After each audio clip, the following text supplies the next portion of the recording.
as we turn back the clock, a young lonely farmer is herding his flock. Llyn y Fan Fach is shimmering blue. The scarp of the Brecons is beautiful too.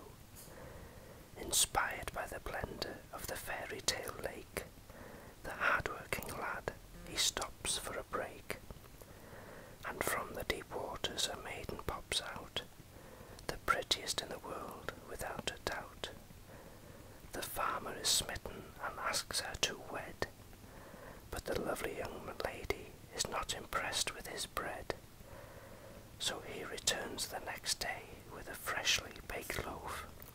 She likes the taste and so takes the oath, but she can only agree to be his wife if he agrees to a promise and keeps it for life.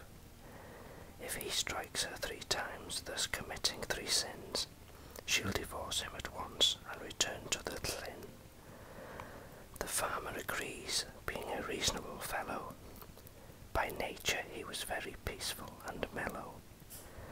So they married at once down in the chapel, and out of the lake came goats, sheep and cattle. Their life together was prosperous and happy, and the young farmer learned how to change a nappy. 3 sons was the sum of children they had, strong and noble, just like their dad. Then out in the fields one fine summer's day, the young farmer tapped his wife's shoulders in play.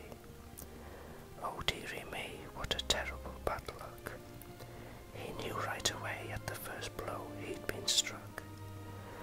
But the couple carried on just like before, until a similar thing did happen once more. He'd been caught out twice fair and square.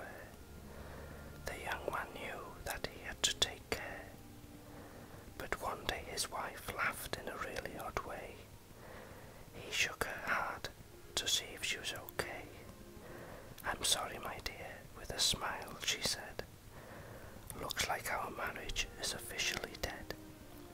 So the immortal maiden returned to the lake, leaving a trail of despair in her wake. The man was distraught, and so were the brothers. Their father's mistake had cost them their mothers.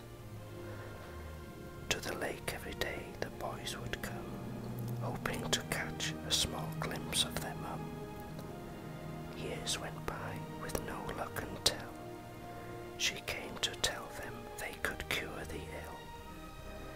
Despite the end of their parents' alliance, she gave them the gift of medical science.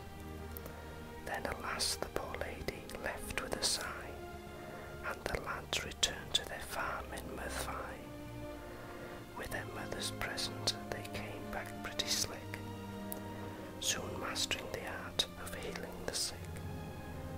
They earned themselves a fine reputation, the best medical men in the entire nation. They developed a catalogue of knowledge sublime, handing it down time after time. Now the lady of the lake continues to hide of her son's achievements, glowing with pride. Take what you will from this peculiar story, but the legend lives on in all its glory. Llyn y Fach is still shimmering blue, and the sky